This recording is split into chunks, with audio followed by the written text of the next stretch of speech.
दुर्योधन सो गया था, तो कोई देखेगा तो पानी नहीं देखेगा, नीचे में तलक में नहीं देखेगा।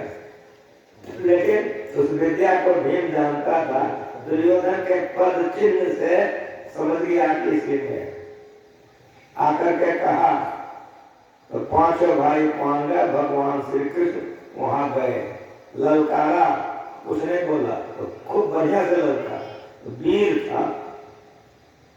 था, छत बिछत घायल घायल हो गया था, इसलिए नीचे से कहा, मैं मरा नहीं हूं, मैं जिंदा हूं, निकलो और लड़ो। तो नीचे से कह दिया, अब हमको लड़ना नहीं है, जितना जो है सब ले लो, सुनने आए हो। एक दिन वही था, अहंकार में आके भगवान का भी बात काट दिया कि 5 गांव मांगने आए हो, और वही है आज कह रहा है कि सब ले लो। अहंकार से सब कुछ, जितना पाप धरती पर लोग करते हैं जनानी मर्दाना, सब अहंकार में आता। जवानी एक नशा है, शराब का नशा उतरता है, जवानी की नशा नहीं उतरती है। कोई भी पाप कर बच्चा नहीं करता है, और सुनो, कोई भी पाप कर बूढ़ा से नहीं होता है।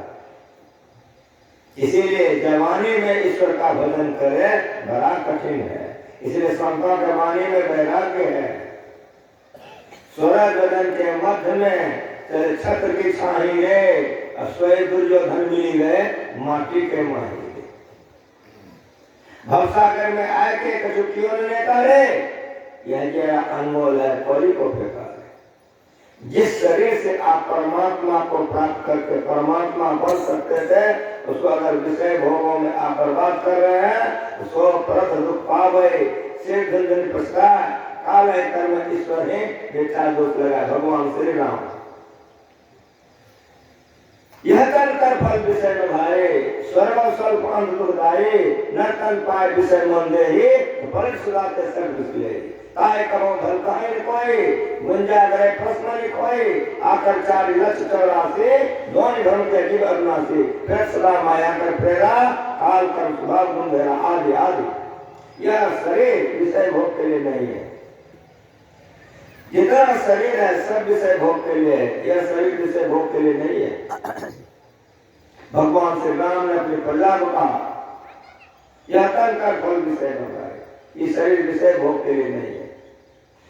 अगर इसे बर्बाद करना चाहते हो तो सिर धुन धुन फंसता है, रोना पड़ेगा, रोना पड़ेगा। विषय किसको कहते हैं? रूप, रस, गंध, स्पर्श और शब्द को, यही 5 वो विषय है।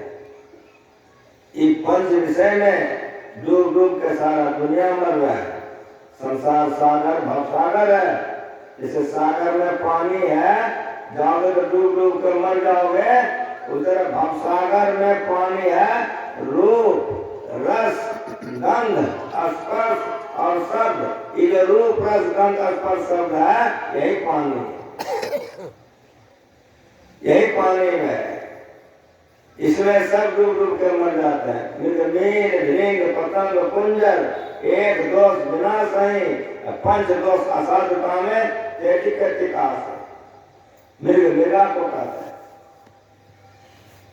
मृगा फंसाने वाला जानता है कि इस जंगल में मृगा रहता है, तो खूब बढ़िया बाजा बजाता है, उसको कर्ण विषय पसंद है, और क्या करता है, कृत्रिम घास लगा लगा कर रोक रोक के छोड़ देता है।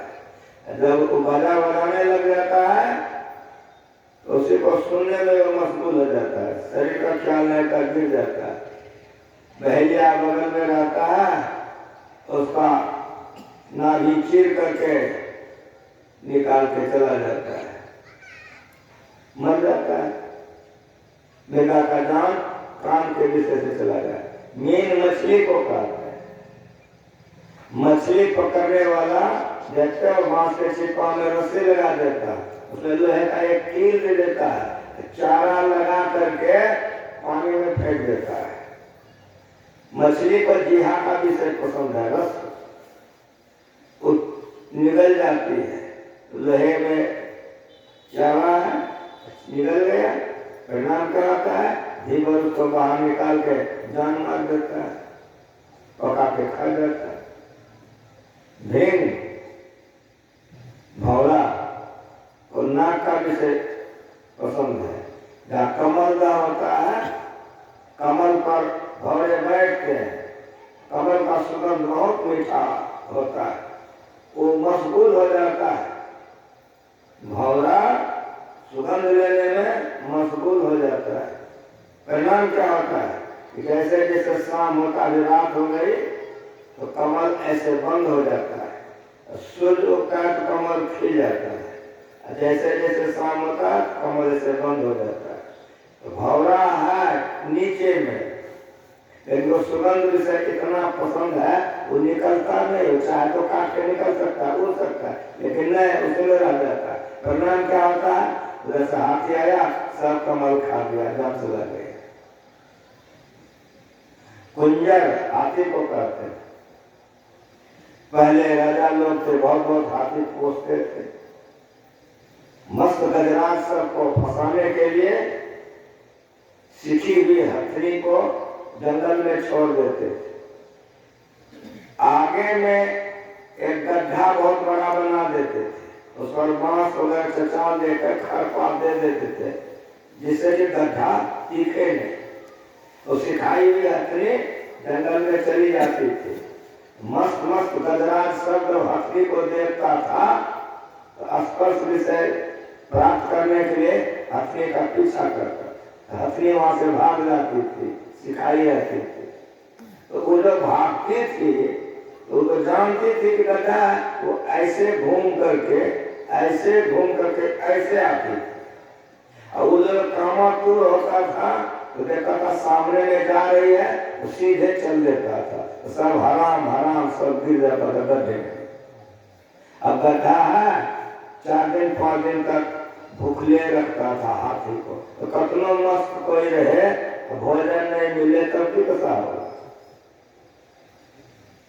तब माहूत जा करके उसके पैर में लोहे का बेड़ी लगा करके और चढ़ करके गजवा लेकर के ला करके चढ़ता था।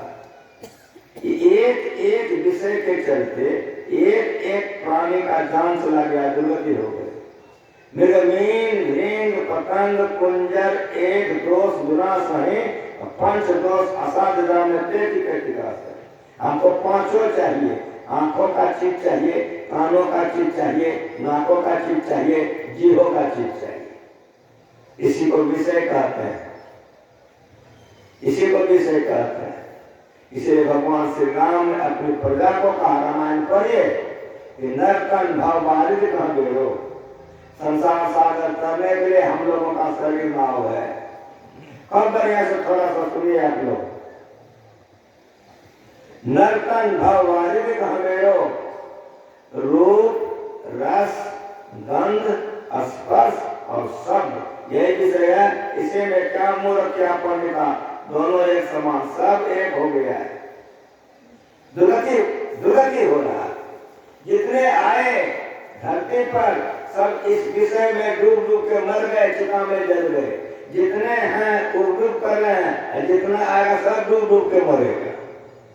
लेकिन मेरी बात आप सुनो, भगवान ने क्या कहा? अनर्तन भाव बारिद कर दो, संसार सागर करने के लिए मनुष्य का शरीर नाव है। कबीर साहब कहते हैं कि शरीर से नाम का सुमिरन करो। भगवान नाम कहते हैं कि नाव मिल गया है, ये शरीर नाव है। कहाँ जाने के लिए? भव सागर कर करके सुख में जाने के लिए, मोक्ष में जाने के लिए नाव।